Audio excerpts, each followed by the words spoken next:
بیل گیتس، بنیانگذار مایکروسافت. مارک زوکربرگ، بنیانگذار فیسبوک. گوتم ادانی، بنیانگذار ادانی گروپ.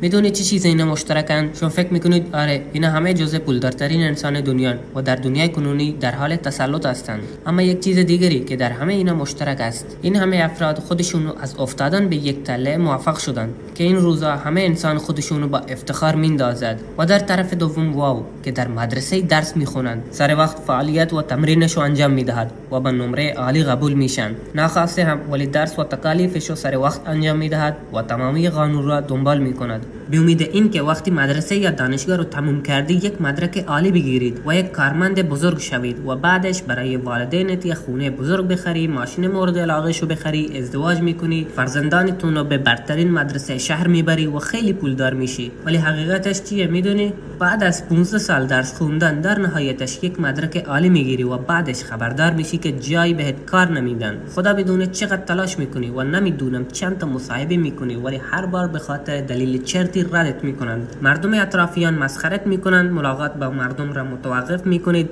و خود را در یک اتاق حبس میکنی و فقط برای یک چیز دعا میکنی: خدای من کمکم کن. و آرام آرام خودباوری و اعتماد به نفست کم میشود و در آخر یک کار پیدا میکنی ولی حقوقش خیلی کم است، ولی مجبوری و چاره‌ای نداری، باید کار کنی و حقوقش آنقدر هم نیست که پسنداز کنی و یک خونه بخری. به خاطر همین یک وام مسکن میگیری. وقتی دیدی خونه دارم باید ماشینم داشته باشم، میگیری میاری یک ماشین قسطی. حتی اگر نه آگاهانه خود را از همه طرف بسته اید. اون وقت همش ترس داری که خدا نخواسته منو از کارم اخراج کنم، چطور میتونم خانواده‌ام رو مدیریت کنم؟ تر وام مسکن ادامه دارد، تر وام خودرو ادامه دارد، شهریه مدارس ادامه دارد. آرام آرام رویاهاتو سرکوب میکنی و صبح بی سر و صدا میری سر کارت و عصر یا شب به خونت برمیگردی، چه کار را دوست داشته باشید یا نه. و در آخر روزی میرسد که این زندگی را عادی میبینید و در آخر از انجام کارهای زیاد خسته و پیر میشوید. ممکن است احساس کنی من بدشانس بودم، به همین دلیل نتوانستم کار بزرگی در زندگیم انجام دهم، زیرا زحمت که خیلی کشیدم. ولی حقیقتش یه چیز دیگری است دوست من که تا حالا از همه ما پنهانش کردند. اون سیستم آموزشی که از بچگی با چشای بسته باورش کردی. اون سیستم آموزشی رو جوری طراحی کردند که در زندگیت مردود شوید. سیستم آموزشی اینجوری طراحی شده که شما یک کارگر و مثل یک ربات تو شرکت ها کار کنید. شاید شما فکر میکنید من الکی هرچی میگم،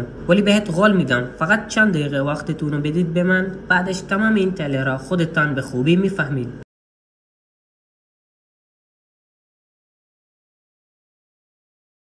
در سال 1806 جنگی بین ارتش ناپلئون و پروس‌ها در گرفت و در این جنگ پروس‌ها بهترین ارتش بودند اما شکست خوردند. رهبران پروس تعجب کردند آخر چطور ممکن است با داشتن چنین ارتش خوبی شکست بخوریم. رهبران پروس پس از تفکر بسیار متقاعد شدند که ارتش ما قوی بود اما در زمان جنگ به جای پیروی از دستورات محفوظ از مغز خودشان استفاده می‌کردند. زمانی که ارتش ناپلئون فقط و فقط از دستورات ناپلئون پیروی می‌کرد. و مفهوم این شکست چیست؟ پروس مجبور شد نیمی از خاک خود را به ناپلئون بدهد. رهبران پروس با یک چالش روبرو شدند که دیگر هرگز این اتفاق برای آنها نیفتاد. اما سوال اینجاست که اینا این کارو چطور انجام میدهند؟ بعد از طوفان فکری زیاد ایده‌ای به ذهنشان میرسد و پس شروع به ساختن یک سیستم میکنند. این چه نوع سیستمی است؟ سیستمی که سربازان فقط کاری را به آنها گفته شود انجام دهند و بهترین راه برای انجام دادن این کار چه میتواند باشد؟ کنترل مغزهایی که هنوز قادر به تفکر کردن نیست، اونایی که هنوز نمیدونند چی درست است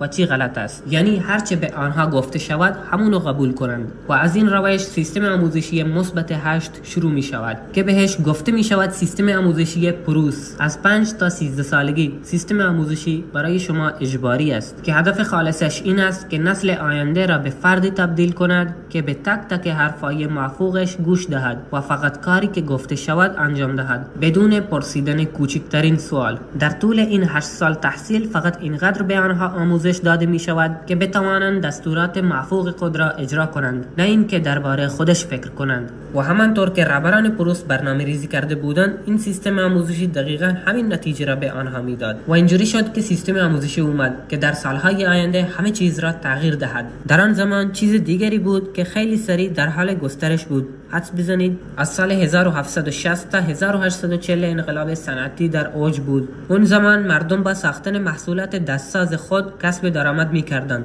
اما بعدش دستگاه‌ها شروع به تسلط بر جهان کردند و اون خب دستگاه بود، معلومه که از انسان‌ها سریعتر کار میکنه. مثلا اگر انسان یک ماه کار میکرد نمیتوانست به اندازه یک روزه آن محصول بسازد. ولی اونا یک مشکل بزرگ هم داشتند. اون مشکل چی بود؟ کمبودی کارگر در شرکت. حالا که اون موقع همه افراد کار خودشونو داشتند، کشاورز بودن، محصولات دستساز میساختند، هر کسی برای خودش کار میکرد و پول در می آورد. و اونا که همه چیز داشتند، احتیاج نداشتند برن واسه کسی دیگر تو شرکتش کار کنن و زیر دست کسی دیگری. خب برای راه حلش اینا هم سیستم آموزشی پرورش با توجه به نتایج خود قبلا به سطح بالایی رسیده. کشورهای مختلف شروع به الگو برداری از سیستم آموزشی خود بر اساس الگوی سیستم آموزشی پروس میکنند و این بر هدف ساختن نسلی است که با کشتن خلاقیت درونشان تنها یک گزینه کسب درآمد در ذهنشان باقی بماند و مانند یک کارگر در یک کارخانه کار کنند. کسایی که تا حالا کشاورزی میکردند و کارهای دیگر انجام میدادند، پول در میآوردند، بچه‌هاشو میفرستادند مدرسه و بچه‌هاشونو طوری شستشوی مغزی میدادند. وقتی مدرسه تموم میشد یک مدرک عالی میگرفتند. بعد برای پول در آوردن فقط یک چیزی میدونن که یک جای یک کارخانه کار پیدا کنن و از این روش شد که کمبود کارگر آرام آرام تموم شد.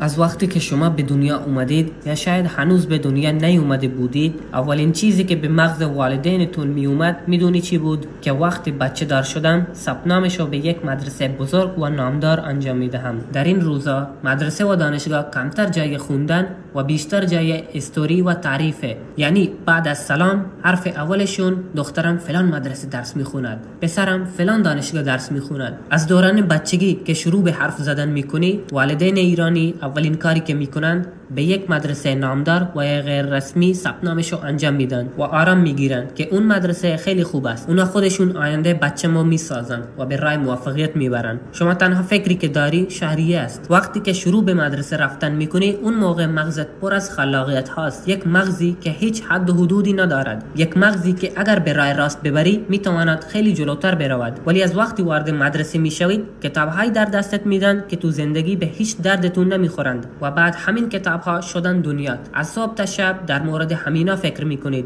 فقط همین کتاب‌ها رو میخونید و اگر نخونید و در مورد چیز دیگری فکر کنید، تأثیر بزرگی به نمرت میذاره و در نتیجه تنبیه خواهی شد. ولی حتی برای یک بار والدینمون درباره این فکر کردن که در مدرسه چه اتفاقی میافتاد و چه چیزی به بچه‌هامون یاد میدن. آیا واقعا آینده بچه‌هامون با مدرسه رفتن روشن میشود؟ آیا چیزی که در مدرسه درس میدهند بچه‌هام بهش علاقه‌مندند، بهش علاقه‌ای دارند؟ خیر، زیرا اونا فکر میکنند مدرسه آینده بچه‌هامو میسازه، بچه‌هامو تبدیل به یک فرد موفق میکنه. و اگر شما یک کمی خوبتر با دقت فکر کنید که این تمام دوران مدرسه و دانشگاه میخوان شما را به فردی تبدیل کنند که وقتی از مدرسه و دانشگاه فارغ التحصیل شدی، تنها چیزی که در ذهنتان بماند که هر کاری کنیم با اون مدرک که به درد نخوری که براش 15-20 سال درس خوندی، یک کاری، یک شغلی پیدا کنی. و اگر به زبان ساده بگم، کسی بهم کار بدهد، یعنی برای کسی دیگری کار کنم. در تمام دوران مدرسه و دانشگاه یک بار هم بهت یاد ندادن چطور باید پولدار شیم،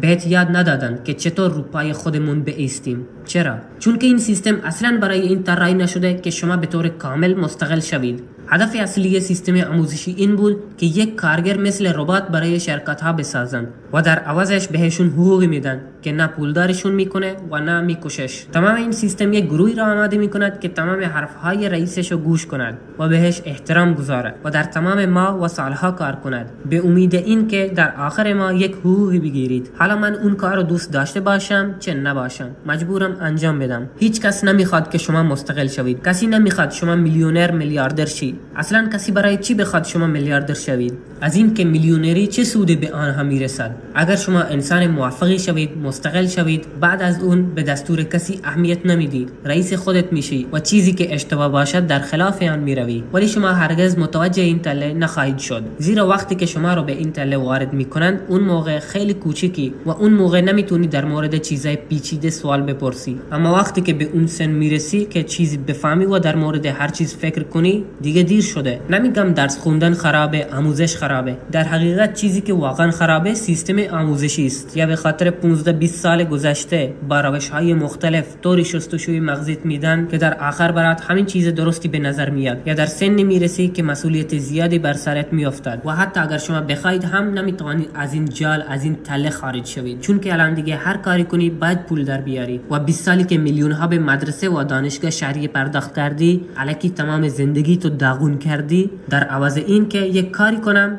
که ماهی 12 تا 15 تومن در بیارم. اگر خوش شانس باشید کار هم بهت برسد، اینو بدونید تعجب میکنی که حقوق رانندگان کامیون در امریکا 10 برابر بیشتر از حقوق ماهیانه مهندسان در ایران است. پس راه حلش چیست؟ آیا دیگه مدرسه نریم؟ میلیون ها نفر هر روز مدرسه و دانشگاه میرن. آیا اینا کار اشتباهی میکنن؟ خب شاید هنوز نفهمیدی. بذار توضیح بدم.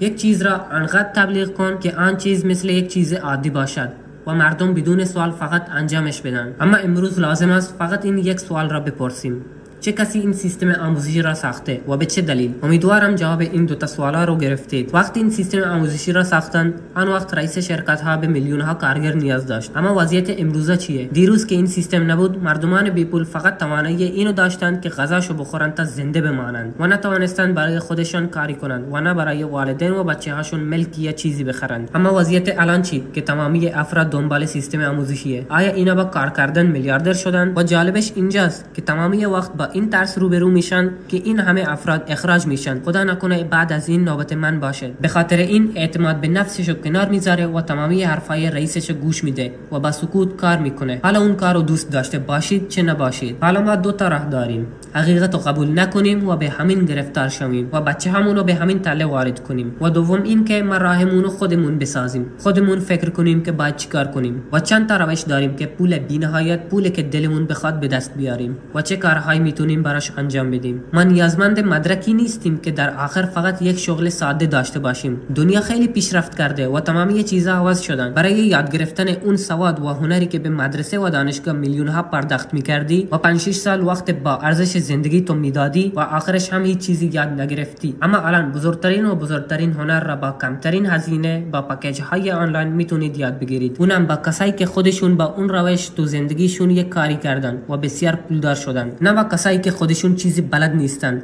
اونا میتونن چه چیزی به شما یاد بدن. و اگر چنلمو سابسکرایب کنی، خیلی چیزا رو بهتون رایگان یاد میدم. اگر شما به سنی هستید و بچه دارید، بچه هاتون مدرسه بفرستید، اما مدرک و نمره را زیاد اهمیت ندین. باید بهشون بگید که فقط ریاضیات و فیزیک دنیا نیست، بجز اینا هم تو دنیا خیلی چیزا داریم. به بچه هات امید بدین که باید چیزای مختلف یاد بگیرن. اگر نمره کم میارد مشکلی نیست، شاید داره برای چیز دیگری تلاش میکنه که شاید خیلی بهتر از این نمره مدرسه باشد.